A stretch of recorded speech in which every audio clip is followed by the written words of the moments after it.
ദേവയാനിയാണെങ്കിൽ പലതവണ ലിവർ തന്ന പെൺകുട്ടിയെ കാണണമെന്ന് വാശി പിടിക്കുകയായിരിക്കും. ഈ സമയത്ത് ആദർശും ജയനും പല കാരണങ്ങൾ പറഞ്ഞ് ഒഴിഞ്ഞു മാറുന്നുണ്ട്. അങ്ങനെയായിരിക്കും ദേവയാനി ദേഷ്യത്തോടു കൂടി ആദർശിന്റെ അടുത്ത് പറയുന്നത്.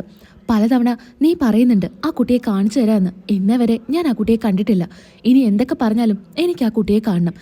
നിങ്ങൾക്കെന്താ, ഞാൻ ആ കുട്ടിയെ കാണുന്നതുകൊണ്ട് എനിക്ക് ആ കുട്ടിയെ കണ്ട് സംസാരിക്കണം. അമ്മേ, ഇപ്പൊ തന്നെ ആ കുട്ടിയെ കാണാനൊന്നും പോവണ്ട. അമ്മയുടെ ആരോഗ്യം ഒന്നും കൂടെ മെച്ചപ്പെടട്ടെ, എന്നിട്ടൊക്കെ പോരെ.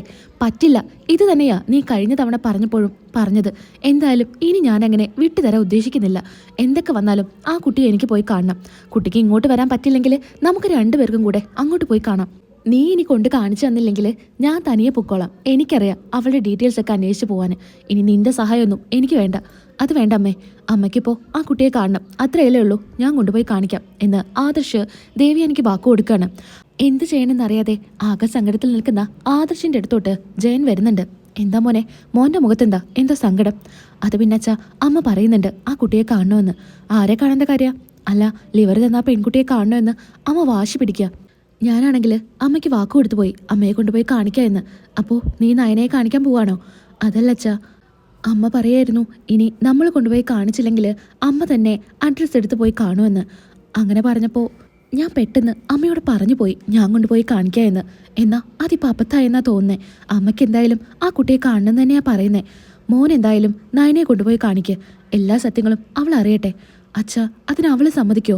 നയനയോട് ഞാൻ പലതവണ പറഞ്ഞതാ. അപ്പോഴൊക്കെ അവൾ പറഞ്ഞത് ഞാനാണെന്ന് പറയണ്ട, എങ്ങനെയാ അമ്മ റിയാക്ട് ചെയ്യാന്ന് അറിയില്ലല്ലോ. അമ്മയുടെ ഈ സാഹചര്യത്തിൽ വലിയൊരു ഷോക്കൊന്നും കൊടുക്കണ്ട എന്ന് അവൾ തന്നെയാ പറഞ്ഞത്. പിന്നെ അവളൊരു കാര്യം കൂടെ പറഞ്ഞു, എനിക്ക് പകരം വേറൊരു പെൺകുട്ടിയെ കാണിച്ചു കൊടുക്കാൻ. ഇനി അങ്ങനെ ചെയ്താലോ അച്ഛാ? മോനെ, എന്താ മോനെ പറയുന്നേ? മോളാണ് ചെയ്തതെന്ന് അവൾ അറിയട്ടെ. ഇത്രയും വലിയ ത്യാഗം ചെയ്ത മോള് ദേവയാനിയുടെ സ്നേഹം കിട്ടാതെ എന്തിനാ വെറുതെ കഷ്ടപ്പെടുന്നേ? അതുകൊണ്ട് അവളോടെല്ലാം പറയുന്നല്ലേ മോനെ നല്ലത്. അതിപ്പോൾ നയനോട് കൂടി ഒന്ന് ചോദിക്കാം, എന്നിട്ട് ബാക്കി കാര്യങ്ങൾ തീരുമാനിക്കാം എന്നും പറഞ്ഞ് ആദർശ് നയനയെ കാണാനായിട്ട് പോകുന്നുണ്ട്. നയന ആദർശിനെ കാണുമ്പോൾ സന്തോഷത്തോടു കൂടി വരുന്നുണ്ട്. ആദർശേട്ടാ, ഇന്നലെ ആദർശേട്ടൻ വന്നില്ലല്ലോ. അത് പിന്നെ കുറച്ച് തിരക്കായി പോയി. ഓഫീസിലാണെങ്കിൽ ഇപ്പം നല്ല തിരക്കാ. ഹോസ്പിറ്റൽ കേസൊക്കെ ആയിട്ട് ഒരുപാട് മാറി നിന്നില്ലേ, അതുകൊണ്ട് കുറേ കാര്യങ്ങൾ ചെയ്തു തീർക്കാനുണ്ട്. അതുകൊണ്ടാ ഇന്നലെ വരാതിരുന്നത്. ഞാൻ കരുതി ആദർശേട്ടൻ എന്നെ മറന്നെന്ന്. നീ വെറുതെ തമാശ പറയല്ലേ, ഞാൻ ചുമ്മാ പറഞ്ഞത് ആദർശേട്ടാ. അമ്മയ്ക്കിപ്പോൾ എങ്ങനെയുണ്ട്? അമ്മയ്ക്ക് കുഴപ്പമൊന്നുമില്ലല്ലോ? ഇല്ല, അമ്മ ഓക്കെ ആയി വരുന്നുണ്ട്. എല്ലാ കാര്യങ്ങളും നോക്കാൻ അവിടെ അനാമികയുണ്ടല്ലോ. അതുമാത്രമല്ല, നിന്നെക്കുറിച്ച് കുറ്റപ്പെടുത്താനും അനാമിക ഒട്ടും മടിക്കില്ലല്ലോ. അനിയുടെ കാര്യം ഓർക്കുമ്പോഴാ എനിക്ക് ഒരുപാട് സങ്കടം തോന്നുന്നേ. അവള് എന്നാ ഇനി നന്നാവാ? അനിയും അനാമികയും സ്നേഹത്തോടെ കഴിയുമ്പോഴല്ലേ നമുക്കൊരു സന്തോഷം. അത് തന്നെയാ മുത്തശ്ശനും മുത്തശ്ശിയൊക്കെ ആഗ്രഹിക്കുന്നത്. എന്നാൽ ആ കുട്ടിയുടെ സ്വഭാവത്തിൽ ഒരു മാറ്റമില്ലല്ലോ ആദർശേട്ടാ. എല്ലാം ശരിയാവും. അനിയാണെങ്കിൽ ഇപ്പം അവളുമായിട്ട് കൂടുതൽ വർത്താനം പോലും പറയുന്നത് ഞാൻ കേൾക്കാറില്ല. ഒരുമിച്ചിരുന്ന് ഭക്ഷണം കഴിക്കുന്നതോ മറ്റൊന്നും ഞാൻ കാണാറില്ല. നമ്മളെടുത്ത തീരുമാനം തെറ്റിപ്പോയി. അനാമികയുടെ സ്ഥാനത്ത് നന്ദു ആയിരുന്നെങ്കിൽ അവരിപ്പോൾ സന്തോഷത്തോടെ കഴിഞ്ഞേനെ, അല്ലേ നയനെ?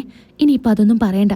അതൊക്കെ കഴിഞ്ഞു പോയ കാര്യങ്ങൾ. വെറുതെ ആദർശേട്ടൻ അതൊക്കെ പറഞ്ഞ് അതിനി നന്ദു കേട്ടിട്ടുണ്ടെങ്കിൽ അത് വിഷമാവും. അതുകൊണ്ട് ഒന്നും പറയണ്ട ആദർശേട്ടാ. ഞാനിപ്പോൾ ഒരു കാര്യം പറയാനായിട്ടാ വന്നത്. അമ്മ പറയുന്നുണ്ട് ആ ലിവർ തന്ന പെൺകുട്ടിയെ കാണണമെന്ന് വാശി പിടിക്കുക. ഞാനാണെങ്കിൽ ഉറപ്പ് പറയുകയും ചെയ്തു അമ്മയെ കൊണ്ടുപോയി കാണിക്കുക എന്ന്. അയ്യോ, ആദർശേട്ടൻ എന്തിനാ കാണിക്കുക എന്ന് പറഞ്ഞേ? ഇനിയിപ്പോൾ അമ്മ ഞാനാണെന്ന് അറിഞ്ഞ എങ്ങനെയാ പ്രതികരിക്കുക എന്ന് അറിയില്ലല്ലോ ആദർശേട്ടാ. എന്താ എന്താ നമ്മൾ ചെയ്യുക? ഞാൻ പറയുമ്പോൾ ആദർശേട്ടൻ ഞാനാണെന്ന് പറയണ്ട. അമ്മയാണെങ്കിൽ ഇപ്പോൾ അസുഖത്തിൽ നിന്ന് ഭേദമായി വരുന്നേ ഉള്ളൂ. ഈ സമയത്ത് ഒരു ഷോക്ക് കൊടുക്കണ്ട. ഞാനാണെന്ന് അറിഞ്ഞു കഴിഞ്ഞാൽ അത് അമ്മ എങ്ങനെ എടുക്കാന്ന് പോലും പറയാൻ പറ്റില്ല. അതുകൊണ്ട് ഞാൻ പറഞ്ഞ പോലെ ആദർശേട്ടൻ ഒരു പെൺകുട്ടിയെ കാണിച്ചു കൊടുക്ക്. ആ കുട്ടിയാണ് അമ്മയ്ക്ക് ലിവർ തന്നേ എന്ന് പറഞ്ഞാൽ മതി. ആ കുട്ടിക്ക് എന്തെങ്കിലും കൊടുത്താൽ മതിയല്ലോ. എന്തിനാ നയനെ വെറുതെ ഒരു കള്ളം പറയുന്നേ? ഇനി അത് മറയ്ക്കാനായിട്ട് ഒരുപാട് കള്ളങ്ങൾ പറയേണ്ടി വരും. അതൊന്നുമില്ല ആദർശേട്ടാ, ഇപ്പോഴത്തെ സാഹചര്യത്തിൽ നമ്മൾ ഈ ഒരു കള്ളം പറഞ്ഞേ പറ്റൂ. ഇനി അമ്മ ചിലപ്പോൾ സത്യങ്ങൾ അറിഞ്ഞാൽ നിന്നെ അംഗീകരിച്ചാലോ? പറയാൻ പറ്റില്ലല്ലോ. വേണ്ട, ഒരു പരീക്ഷണത്തിൽ നിൽക്കണ്ട. അമ്മയെ വെറുതെ സങ്കടപ്പെടുത്തണ്ട. അപ്പോൾ നീ പറയുന്നത് നിനക്ക് പകരം ഒരു പെൺകുട്ടിയെ കണ്ടെത്തണമെന്നാണോ? അതെ ആദർശേട്ടാ, ഇനി നമ്മുടെ മുൻപിൽ ആ ഒരു മാർഗ്ഗമേ ഉള്ളൂ. ആദർശേട്ടന് എന്തായാലും പറ്റിയൊരു പെൺകുട്ടിയെ കണ്ടെത്ത്. നമ്മൾ അറിയുന്ന കുട്ടി ആവരുത്. അതൊക്കെ നോക്കിയിട്ട് വേണം കുട്ടിയെ കണ്ടെത്താൻ. അങ്ങനെ ആദർശ് ഒരു കുട്ടിയെ കണ്ടുപിടിക്കുന്നുണ്ട്. കല്യാണം കഴിഞ്ഞൊരു കുട്ടിയായിരിക്കണമല്ലോ. മൂർത്തീസ് ജ്വല്ലറിയിലെ ഒരു സ്റ്റാഫ് തന്നെയായിരിക്കും ആ പെൺകുട്ടിയായിട്ട് തിരഞ്ഞെടുക്കുന്നത്. അതുകൊണ്ട് ആ കുട്ടിയോട് കാര്യങ്ങളെല്ലാം ആദർശ് പറയുന്നുണ്ട്. അങ്ങനെ ആ കുട്ടിക്ക് തക്കതായിട്ടുള്ള പ്രതിഫലം കൊടുക്കുക എന്ന് ആദർശ് പറയാണ്. അങ്ങനെ സമ്മതിക്കുന്നുണ്ട്.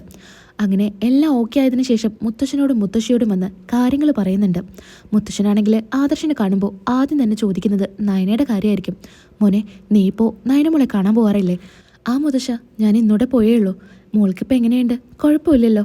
ഇല്ല മുത്തശ്ശ, ഇപ്പം ചെറിയ ജോലികളൊക്കെ ചെയ്യുന്നുണ്ട്. വേറെ കുഴപ്പങ്ങളൊന്നും അവൾക്കില്ല. എന്തായാലും മോളുടെ അസുഖമൊക്കെ ഭേദമായിട്ട് എത്രയും വേഗം ഇങ്ങോട്ട് കൊണ്ടുവരണം. എന്നിട്ട് കാര്യങ്ങളെല്ലാം തുറന്നു പറയണം. മുത്തശ്ശ, അത് പറയാൻ കൂടിയാ ഞാൻ മുത്തശ്ശനെ കാണാൻ വേണ്ടി വന്നത്. എന്താ മോനെ, എന്താ കാര്യം? അമ്മ പറയുന്നുണ്ട് ലിവർ തന്ന പെൺകുട്ടിയെ കാണണമെന്ന്. ഞാനാണെങ്കിൽ അമ്മയോട് കാണിച്ചു തരാമെന്നും പറഞ്ഞു. അപ്പോൾ നയനയാണെന്ന് പറയാൻ പോവാണോ? എന്തായാലും നന്നായി. അല്ല മുത്തശ്ശ, ഇപ്പോൾ അമ്മയോട് പറഞ്ഞ അമ്മ എങ്ങനെ പ്രതികരിക്കുമെന്ന് അറിയില്ലല്ലോ. അതുകൊണ്ട് നയന പറഞ്ഞു വേറൊരു പെൺകുട്ടിയെ കാണിച്ചു കൊടുക്കുക എന്ന്. എന്തായാലും അങ്ങനെ ചെയ്യാമെന്ന മുത്തശ്ശ കരുതുന്നത്. എന്തിനാ ആദർശേ വെറുതെ കള്ളം പറയുന്നത്? എന്തായാലും ദേവയാനോട് സത്യം പറയേ. എന്നാ അവൾ ചിലപ്പോൾ നയന മോളെ അംഗീകരിക്കും. അതല്ലേ നല്ലത്. ഇത് തന്നെയാ അച്ഛനും പറഞ്ഞത്. പക്ഷേ നയന സമ്മതിക്കുന്നില്ല. നയന പറയുന്നത് ഇപ്പം ഒന്നും പറയണ്ട എന്നാ. മോള് മുൻപോട്ടുള്ള കാര്യങ്ങളാണ് ചിന്തിക്കുന്നത്. വെറുക്കുന്ന മരുമകളാണ് ലിവർ തന്നെന്നറിഞ്ഞാൽ ചിലപ്പോൾ ദേവയാനി എങ്ങനെയാ പ്രതികരിക്കുക എന്ന് അറിയില്ലല്ലോ. അതുകൊണ്ടായിരിക്കും മോൾ അങ്ങനെ പറഞ്ഞത്. എന്തായാലും മോള് പറയുന്നത് പോലെ തന്നെ കാര്യങ്ങൾ ചെയ്യേ. ഇപ്പം അവൾക്ക് ആ പെൺകുട്ടിയെ കാണണം, അത്രയേ ഉള്ളൂ. അതുകൊണ്ട് നീ ഇപ്പോൾ ആ കുട്ടിയെ കാണിച്ചു കൊടുക്ക്. പതിയെ നമുക്ക് സത്യങ്ങളെല്ലാം ദേവയാനിയെ പറഞ്ഞ് ബോധ്യപ്പെടുത്താം എന്ന് മുത്തശ്ശൻ പറയുന്നുണ്ട്. മോനെ ആദർശേ, ഇപ്പോൾ അവർ താമസിക്കുന്ന വീട് അവരുടെ പേരിലാക്കി കൊടുത്തിട്ടില്ലല്ലോ. ഗോവിന്ദൻ്റെ പേരിൽ എത്രയും വേഗം ആ വീട് രജിസ്റ്റർ ചെയ്ത് കൊടുക്കണം. അതെന്തായാലും ഞാൻ തന്നെ ചെയ്തു കൊടുക്കാം എന്ന് മുത്തശ്ശൻ പറയുന്നുണ്ട്. ആ മുത്തശ്ശ, അതിൻ്റെ കാര്യങ്ങളെല്ലാം ചെയ്യാമെന്ന് ആദർശ് പറയാണ്. അങ്ങനെ അമ്മയെ കാണാനായിട്ട് ആദർശ് റൂമിലോട്ട് ചെല്ലുന്നുണ്ട്. ദേവയാനിയാണെങ്കിൽ ഒരുപാട് സന്തോഷത്തിലായിരിക്കും. ആ കുട്ടിയെ നാളെ പോയി കാണാലോ എന്നോർത്ത് സന്തോഷത്തിലിരിക്കുകയായിരിക്കും. അങ്ങനെ ആദർശിനെ കാണുമ്പോൾ ചോദിക്കുന്നുണ്ട്, നീ എവിടെയായിരുന്നു? നീ ഇന്ന് വീട്ടിലുണ്ടായിരുന്നില്ലല്ലോ. അത് പിന്നെ നീ അപ്പം നയനയെ കാണാൻ പോയതായിരിക്കും. എന്താ അമ്മ ഇങ്ങനെ ചോദിക്കുന്നേ? അവളെ കാണാതിരിക്കാൻ പറ്റുമോ? അവളെൻ്റെ ഭാര്യയല്ലേ. അവളെ ഇടയ്ക്കൊക്കെ ഒന്ന് പോയി കാണണ്ടേ? നീ പോയി കണ്ടോ എന്ന് കരുതിയിട്ട് ദിവസം പോയി കാണേണ്ട ആവശ്യമൊന്നുമില്ല. ഇടയ്ക്കൊക്കെ പോയി ഒന്ന് കണ്ടിട്ട് വരാം.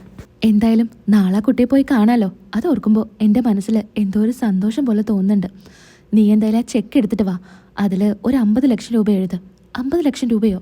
അതെന്തിനാ അമ്മേ? അത് ആ കുട്ടിക്ക് കൊടുക്കാനുള്ളതാ. എന്നെ രക്ഷിച്ച, എനിക്ക് ലിവർ തന്ന ആ പെൺകുട്ടിക്ക് കാണാൻ പോകുമ്പോൾ ആ 50 ലക്ഷം രൂപ അവൾക്ക് കൊടുക്കണം.